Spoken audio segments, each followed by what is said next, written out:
Ka-Express, hindi akalain na hindi nilang basta-bastang Asian team ngayon ang Gilas Pilipinas.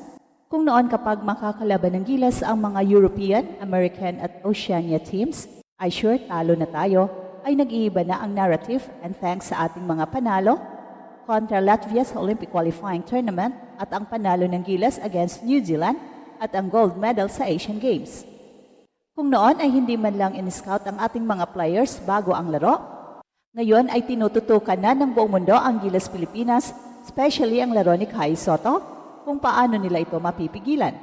Klaro na ang game plan ng mga kalaban natin at hindi na pwedeng baliwalain ang lakas ng Gilas.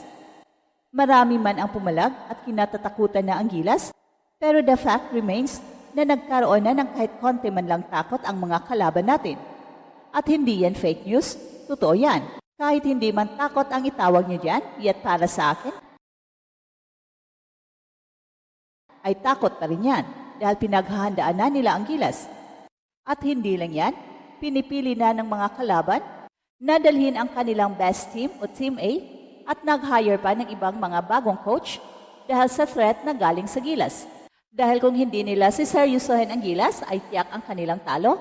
Ibang klase na talaga ang lakas ngayon ng Gilas dahil sa presence ng napakaraming mga quality big man na ngayon pa lang nangyayari sa kasaysayan ng Pilipinas. Hindi lang si Kai Sotto ang ating pinag-uusapan dito. Nandito rin si Kraken, Junmar Fajardo, AJ Edo, Japet Aguilar, at meron pang Carl Tamayo at Kevin Kiambao. So in other words, naglalakihan na ang ating mga players at isa na ang Gilas sa pinakamalaking team sa buong mundo. One of the tallest teams, hindi lang sa Asia kundi sa buong mundo. So Ka-Express, isang malaking pagbabago ang nangyayari sa Gilas Pilipinas ngayon. Kung dati-dati, parang automatic na talo lang tayo kapag kaharap ang mga malalakas na team mula Europe, Amerika o Oceania. Ngayon, ibang usapan na. Hindi na tayo yung dating pusong palaban lang. Ngayon, tayo na ang pinaghahandaan. At ang dahilan? Simple lang. Bumuo na tayo ng pinakamalakas at pinakamalaki nating Gilas lineup sa kasaysayan at sa sentro ng atensyon ng buong mundo. Walang iba kundi si Kai Sotto. Hindi ito exaggeration, Ka-Express. Galing mismo sa resulta ng mga laban ang ebidensya. Sino ba naman ang hindi magugulat nang talunin ng Gilas Pilipinas ang powerhouse Latvia sa Olympic qualifying tournament? Isang bansang may NBA-level talents at malalim na basketball culture na paluhod ng Pilipinas sa isang performance na parang galing sa pelikula. Hindi lang basta-bastang panalo, ito ay isang pahayag. Pahayag na hindi dapat baliwalain ang bansang Pilipinas sa basketball. At kung iniisip mo na baka tsamba lang yun, well, idagdag mo pa yung panalo natin kontra New Zealand at ang hindi malilimutang gintong medalya sa Asian Games. Dati, hindi man lang sinulya pa ng mga kalaban ang scouting report natin. Parang trip-trip lang nila kapag tayo ang kalaban. Pero ngayon, ibang-iba na. May mga international coaches na mismo ang naglalabas ng kanilang pahayag tungkol sa Gilas. May mga bansang nagpadala ng kanilang Team A instead of Team B o developmental team lang. At may mga bagong coaching staff na kinukuha para lang paghandaan kung paano man-neutralize ang Gilas. At sa gitna ng lahat ng yan, isang pangalan ang laging nasa whiteboard ng mga kalaban, Kai Sotto. Pero teka, Ka-Express, hindi lang si Kai ang dahilan kung bakit biglang naging banta ang Gilas sa buong mundo.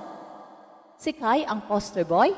Yes, pero sa likod niyan, andiyan si Junmar Fajardo, ang Kraken, na kahit ilang injury na ang dinaanan, ay nananatiling isa sa pinakamatatag na big man sa Asia.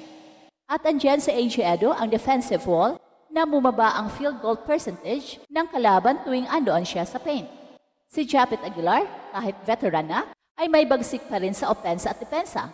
Tapos meron pa tayong mga young guns, sina Carl Tamayo at Kevin Kiambao, mga future MVP caliber na big men na may shooting, passing at basketball IQ.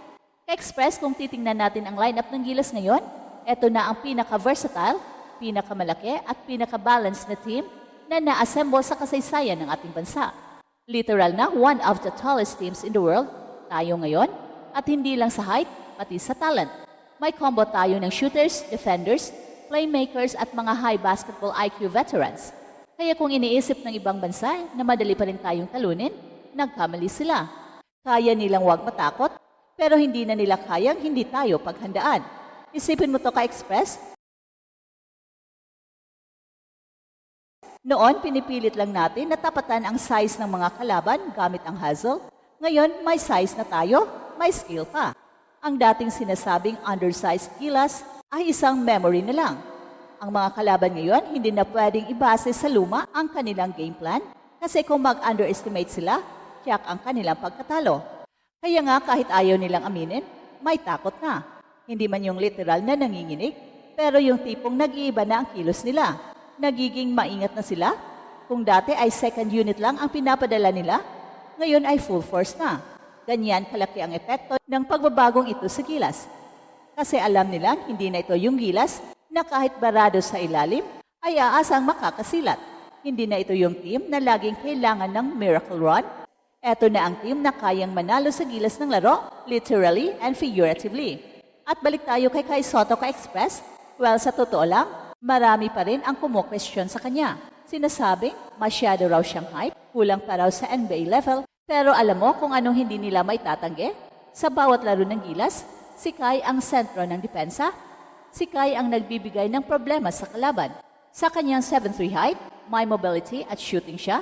At higit sa lahat, may swag, may kumpiyansa at sa murang edad pa niya ngayon, isipin mo na lang kung anong klaseng halimaw pa ang magiging siya in 2 to 3 years from now. Hindi pa siya tapos, hindi pa tapos ang pag-angat ng gilas. Habang lumalakas si Kai, habang lumalalim ang rotation natin, habang tumatagal ang chemistry ng team na to, lalo na tayong magiging peligro sa international stage. At ang tanong ngayon kay Express, handa na ba ang mundo sa susunod na version ng gilas? Hindi na ito fantasy, hindi na ito pangarap lang, may proof na, may resulta na, at may momentum tayong dala. Sa dami ng mga fans na nag-abang sa bawat laro ng gilas,